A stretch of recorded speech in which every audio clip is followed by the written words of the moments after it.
All right, everyone. Hope everyone is okay. Welcome to Module 3, the approach to our trading. This is Lesson 1, the elements to a trade setup. So we're just going to go over different key points of what price does, and we're going to describe certain conditions that the market presents to us, and hopefully you will have a bit more of an understanding of the way we're looking to try and move in the markets and the idea of how we look to extract results within the markets just by understanding what it actually does and why it does it. And the rest of this module is going to basically dive a little bit more into what's firstly explained in this lesson. So it will pick up key areas and things like that. So it's a really exciting module. It's definitely one to make sure you plug into, and it's something you definitely need to understand before we start diving even deeper into modules 4 and 5. So without further ado, let's get moving. So your elements to a trade setup, you have to consider certain areas. Okay, so there are different types of market conditions, and they are formed of an expansion, a retracement, a reversal, and consolidation. They're the only 4 conditions you need to consider for this trading strategy. I don't know how many others are out there in terms of what you would learn if you were a retail trader, but this is all you need to focus on when it comes to what the market does. And we're going to break down each condition and give you some examples of what they actually are. And hopefully this will basically explain a little bit more about those conditions. But other things we need to consider with how we're actually going to use these conditions. So we now need to consider levels and areas we use to formulate a plan with the above conditions. Okay, so once we can identify what an expansion is, what a retracement is, what a reversal is, and what consolidation is, we need to identify how we use them to get ourselves into the marketplace. And we are going to look at candles, we're going to look at imbalances, we're going to look at liquidity pools and liquidity grabs, and we're going to look at discount and premium levels, which can be put under the same bracket as equilibrium. That is a 50% marker. Equilibrium is a very powerful tool in this idea of trading. So that is all we need to kind of consider, and there are going to be very separate and inclusive lessons which will talk about candles, which will talk about imbalances, and which will talk about liquidity as well as premium and discount levels, and that's all going to be covered in this module. So if you are unsure on candles, areas, imbalances, liquidity, things like that, do not panic, because it's all going to be covered in future lessons. This is just to give you the idea, the kind of like the foundation of what we need to do. So this is treated for anyone that is even a beginner or anyone that has got an understanding of what we're doing but just wants to level up. This is a really good lesson for anyone of any ability.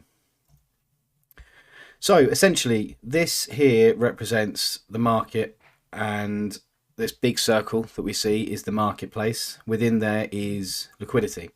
So the blue area here signals liquidity. So the big blue circle is money being injected into the market via the banks, via the institutions. They control the marketplace, which is why they've got the bigger circle. They are responsible for injecting extremely high amounts of volatility into the markets. I think the last stat that was reported that last year it was about $6 trillion injected throughout the marketplace just on Forex alone, and that is every single day, 5 days a week. So just to put it into context of how much money that actually is, consider all of that inside of this circle. Now inside of the circle you have got 2 other different types of organizations, should we say. So obviously the banks and the institutions are the ones with the extremely high lot sizes. With retail traders, we can call that speculative money, and they are responsible for a huge portion of the money and liquidity injected through the markets every single day, 5 days a week, Monday to Friday. And the reason we call it speculative money is simply because it's guesswork. Okay, you could call it, if you've heard before, dumb money. But essentially, it is speculative money. It's people going and acting via certain patterns, certain triangles and levels and indicators and things like that. And there'll be plenty of examples along the way of why you shouldn't really trade along line with the retail traders. And this will kind of explain why. But just to put it into context, that is, really a demonstration of how much speculative money is in the markets. And smart money traders put in a much smaller amounts because they are the sensible traders, if you like. And it's a smaller amount because we all put liquidity in the markets. Every time you are investing into the marketplace with your stop loss, you are injecting liquidity in the markets. Whether or not you come up with profit is a different thing. Exactly the same goes for the retail traders, but there are less of us in terms of who is actually trading in the marketplace. And the idea behind the way we trade is simply that we follow the coattails of the banks and the institutions. Now, we're not making anywhere near the money that the banks and the institutions are making, but we are joining them in getting in on liquidity pools and liquidity grabs that are made via taking out the speculative money traders, i.e. the retail traders. So this is just really to give you an understanding of what it constitutes as in the marketplace. So we've got price, which is the algorithm you see on the charts every single day being moved up and down. Whether you see a red candle, whether you see a green candle, it is price moving in a certain direction. And within it, this just represents the cycle that happens within the marketplace every single day. So obviously there's your retracement, okay, moving from the expansion, going into a consolidation, and at some point we're going to get a reversal. And we're going to go over what each one means and what it kind of represents. But essentially, it is, think of it as a cycle around the algorithm of price. So, expansion. Expansion is price moving quickly from a key level in the markets. When price expands quickly, it is indicating a willingness on the directional bias of the markets. We use expansion to then identify key areas where price needs to come back to mitigate into, which could go under candles and imbalances. So effectively, when price expands to the upside or the downside, it leaves orders in drawdown, which can be identified as our key areas. And price is moving quickly to the upside, which is what indicates it is expansion. So it is giving us the idea that it wants to move in a certain direction. And when it comes back to mitigate into those areas, that's what we're looking for price to end up doing. So just to show you what's kind of going on here, this highlighted area here is expansion away from this level here. Now, what you can identify with these candles and areas and wicks and things like that is that price actually finished below here, creating this liquidity grab right here, because we can find liquidity under here, which is money. That goes under liquidity pools. And again, if you're unsure on liquidity, there's no need to panic. We're going to go over all of that. But this is for the sake of showing you an expansion. This here is expansion away from this level here. And we identified this candle here as a key area. And again, candles is going to be kind of a topic we're going to go over. So again, do not worry. But long story short, we can see that this is a candle that price needs to mitigate back into because there are orders left inside this candle. And as you can see, price has actually come back from this expansion and then moved again to the upside. So now price has moved to the upside after coming back to mitigate. We've expanded, showing our intent that price wants to move higher. So when we see these big pushes to the upside here, we can identify key areas within here, such as this candle.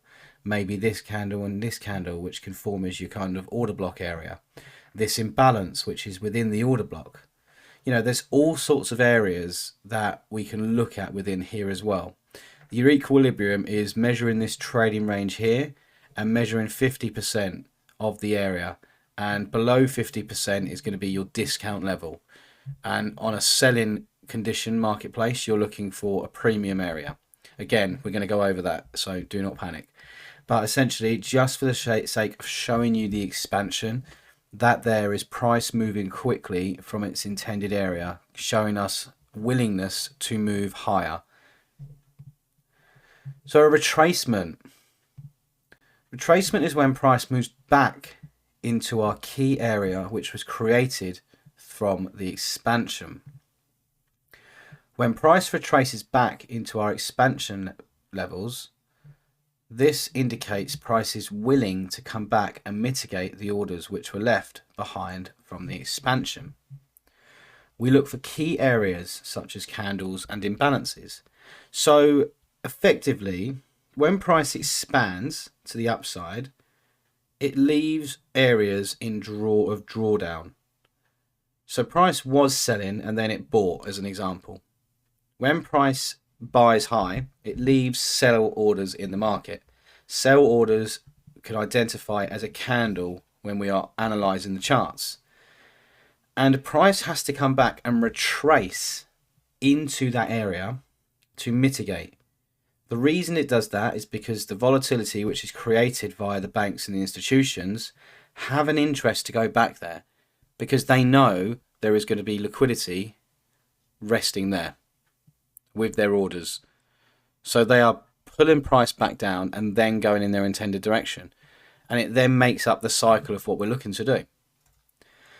So I've created another example here, and as you can see, this is kind of our massive expansion to the upside here. And I've identified this candle, which is the last down candle before price has moved higher.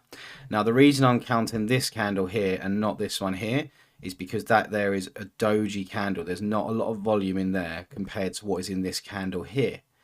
And again, this is going to be covered in future lessons, but essentially this candle here was responsible for this liquidity grab just under here, and then price expanded to the upside. And as you can see, price is then retracing down, respecting the level that the expansion created. So we've not come in below, and we've actually come back to this key area here, this candle that price needs to be mitigated back into, and then it's gone in its intended direction. So we can see the expansion, we can identify our key areas, which is this candle here, and we can use this as an area that we want to get into price. And then price pushes higher. And then what you can obviously identify is that when price was retracing down just into this candle here, the second we got into this candle with maybe 1 pip drawdown, price expands and then retraces back down into this area of 3 candles, also known as an order block, and then price pushes higher. Once price pushes even higher above here, we've got this expansion, we've got this retracement coming down into this level, and then price pushes higher. So hopefully you can identify the cycle of what price is actually doing and identify certain areas where we could potentially look to get into the market, because you could have been a buyer right here. You could have been a buyer here. You could have been a buyer here. And that there is your target. So your retracement is price coming back into a level that was created via the expansion. So a reversal. This is when price moves in the opposite direction from the current bias, i.e. we are breaking structure. When this happens, price is indicating its willingness to shift in the opposite direction as what previously intended by the algorithm. We look for liquidity pools just above an old price high and just above an old price low. So essentially, let's say, for argument's sake, price is trending up. When price is trending up, at some point price is going to reverse to the downside, which means we're breaking previous structure. So I will show you some examples of what that is. But essentially, we use this as a key level to then look for moves to the downside or the upside, depending on which way price has actually broken structure. So what we've got here is price reversing. So as you can see, price here, if you follow it down from where my mouse is, we can see price is coming down. We can see this low's been created, we then come down again, and we're respecting this level here. So that's your, expansion to its downside, retracement up, expansion coming down. You would expect a retracement into this level here, but you can see an expansion in the opposite direction. So we've broken structure. And what I meant in the third point about looking for liquidity pools below an old low, you can see that price has actually closed lower here, creating that liquidity pool to then expand to the upside. So we've broken structure to the upside. And in terms of how we get into the market, we use these areas created from this break of structure, i.e. imbalances, which you can see right here. Candles, which we didn't really come into, but if we can consider this area here, you can see we came back into it. But essentially, price comes back into this area here and then pushes higher in its intended direction. But if you look a little bit further into it, when price pushes above this high here, we break structure to the downside. We create this consolidation phase, which is liquidity. We break below the low and we break structure again, moving higher within our previous area. This is called reaccumulation. Again, this is going to be covered. Price then comes low, breaking that liquidity area here, pushes higher. There's another break of structure. I haven't highlighted this one, but we've covered above this high here. Price is broken lower, and then price is coming down. Price has come below these lows here, and then broken structure to the upside. So that signals your reversal. Reversals are absolute key to getting in the market in key areas. And again, if that's something that doesn't make sense at this moment in time, there's absolutely nothing to worry about. So consolidation. This is when price consolidates, the market is forming opinions, and that means creating liquidity. Consolidation is price moving sideways and not showing a willingness to have a directional bias. We look for the impulsive move away from consolidation before we identify key areas. So in other words, consolidation is not very nice trading conditions because it hasn't given us an intent, a bias to a certain area. So what we identify is the fact that it is consolidating and we want price to move away from the areas. It is ideal for price to take out both sides before moving to the expansion phase. Because liquidity is being created on both sides of the consolidation, it is then risky if it only expands in one direction because it's only going to have liquidity in the other side. So as we can see, we've kind of got this random movement of sideways action here.